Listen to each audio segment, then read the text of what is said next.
Amados irmãos e irmãs, sejam todos bem-vindos. Hoje, sábado 11 de março de 2023, estamos encerrando a segunda semana da Quaresma. O evangelho da nossa reflexão é o evangelho de Lucas, capítulo 15, versículos 1 a 3 e 11 a 32. O Senhor esteja com vocês, Ele está no meio de nós. Proclamação do Evangelho de Jesus Cristo, segundo São Lucas. Todos, glória a vós, Senhor. Naquele tempo, os publicanos e pecadores aproximaram-se de Jesus para o escutar. Os fariseus, porém, e os mestres da lei criticavam Jesus. Este homem acolhe os pecadores e faz refeição com eles. Então Jesus contou-lhes esta parábola. Um homem tinha 2 filhos. O filho mais novo disse ao pai: Pai, dá-me a parte da herança que me cabe. E o pai dividiu os bens entre eles. Poucos dias depois, o filho mais novo juntou o que era seu e partiu para um lugar distante. E ali esbanjou tudo numa vida desenfreada. Quando tinha gasto tudo o que possuía, houve uma grande fome naquela região, e ali começou a passar necessidade. Então foi pedir trabalho a um homem do lugar, que o mandou para o seu campo cuidar dos porcos. O rapaz queria matar a fome com a comida que os porcos comiam, mas nem isto lhe davam. Então caiu em si e disse: Quantos empregados do meu pai têm pão com fartura, eu aqui morrendo de fome? Vou-me embora. Vou voltar para meu pai e dizer-lhe: Pai, pequei contra Deus e contra ti. Já não mereço ser chamado teu filho. Trata-me como um dos teus empregados. Então ele partiu e voltou para seu pai. Quando ainda estava longe, seu pai o avistou e sentiu compaixão. Correu-lhe ao encontro, abraçou-o e cobriu-o de beijos. O filho então disse ao pai: Pequei contra Deus e contra ti. Já não mereço ser chamado teu filho. Mas o pai disse aos empregados: Trazei depressa a melhor túnica para vestir meu filho, e colocai um anel no seu dedo e sandálias nos pés. Trazei um novilho gordo e matai-o. Vamos fazer um banquete, porque este meu filho estava morto e tornou a viver. Estava perdido e foi encontrado. E começou a festa. O filho mais velho estava no campo. Ao voltar, já perto de casa, ouviu música e barulho de dança. Então chamou um dos criados e perguntou o que estava acontecendo. O criado respondeu: É teu irmão que voltou. Teu pai matou o novilho gordo porque o recuperou com saúde. Mas ele ficou com raiva e não queria entrar. O pai, saindo, insistia com ele.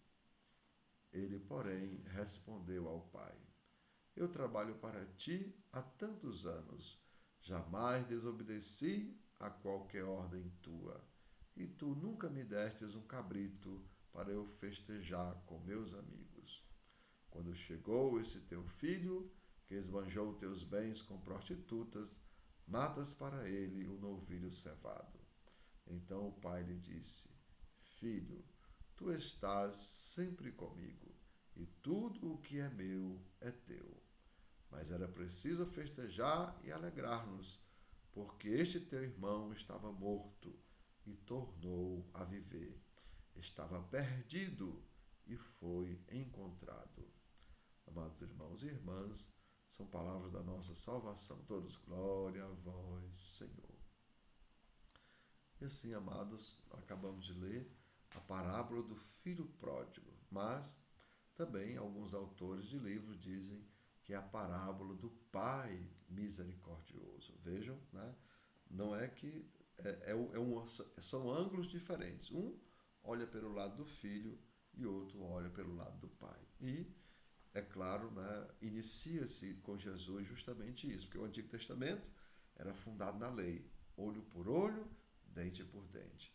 Mas agora o Novo é fundado na misericórdia. Né? Perdoa não 7 vezes, mas 70 vezes 7. Sede misericordiosos, assim como o vosso Pai do céu é misericordioso. Então, tudo é centrado na misericórdia. E principalmente no Novo Testamento, né, onde Jesus nos convida a ser filhos da misericórdia. Como a gente repete, lembrem? O Pai é o Pai misericordioso. A mãe, né, é a mãe da misericórdia. Jesus é o Jesus misericordioso. E nós somos o que, amados? Os filhos da misericórdia. E como foi que nós dissemos? O que é que o Pai diz? Sede misericordiosos, assim como o vosso Pai do céu é misericordioso. Então, amados irmãos, para compreendermos, né, essa parábola, porque lembrem, ela é marcante para o Novo Testamento, porque aqui está a chave para compreender o Novo Testamento, que é o Pai misericordioso. E é o Pai que envia o seu Filho para nos convidar a sermos também filhos da misericórdia. E assim, amados irmãos, né, podemos ver, em primeiro lugar, né, o filho mais velho. Né? Quem é o filho mais velho? É justamente o povo eleito, que caminhou com o Deus de Israel. Né? Lembre, o filho mais velho é aquele que começou a trabalhar com o pai. E ele é justamente, né, o filho mais velho, Israel, porque ele caminhou com Deus. Né? Vejam aquela saída do Egito, né? Aquela caminhada com os 3 patriarcas, Abraão, Isaac e Jacó. E fez toda aquela caminhada saindo do Egito em busca da terra prometida. E é claro, o povo de Israel tem os direitos de primogenitura. Por quê? Porque é o primeiro filho. Mas, infelizmente, amados irmãos, ele não consegue compreender e nem ver a face misericordiosa do Pai, representada por quem? Pelos escribas, pelos fariseus e os levitas. Lembrando, né, da parábola do bom samaritano, né, que justamente passou o levita, passou o sacerdote, mas não conseguiram, né, não foram capazes de ser misericordiosos com aquela pessoa, né, de fazer o bem àquele homem que estava caído. Então, eles não conseguiram ver a face misericordiosa do Pai. E o filho mais novo, amados irmãos, é justamente as nações. Né?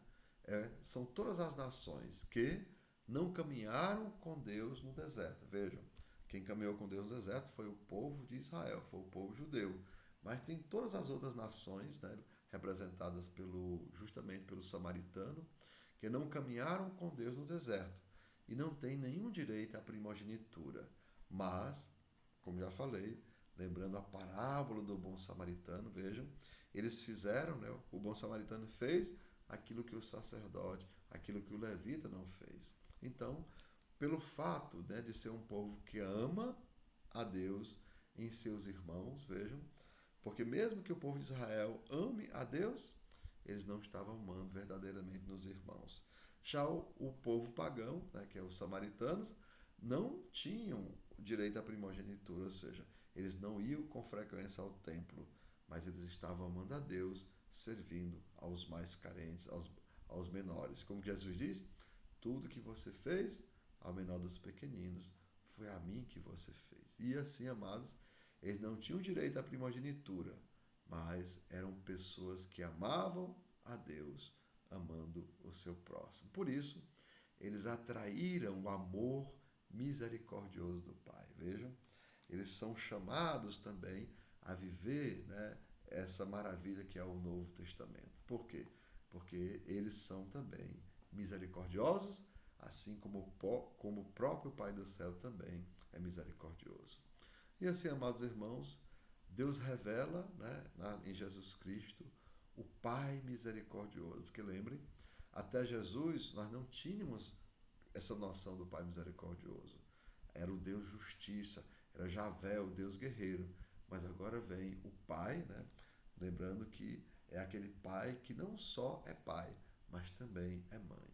E, é claro, ele é Pai nosso, ou seja, ele não é Pai meu, ou seja, de um povo só. É um Pai nosso, é o Pai da humanidade inteira.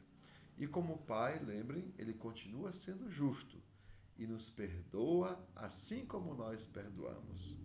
E como Deus, Ele é fiel, pois quer nos fortalecer para não nos deixar cair em tentações e, principalmente, livrar a todos nós do mal.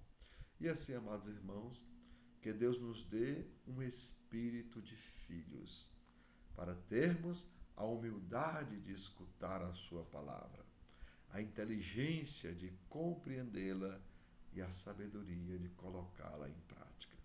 E assim, como o filho pródigo, amados irmãos, voltou para casa, foi que ele disse: vou voltar para a casa do meu pai.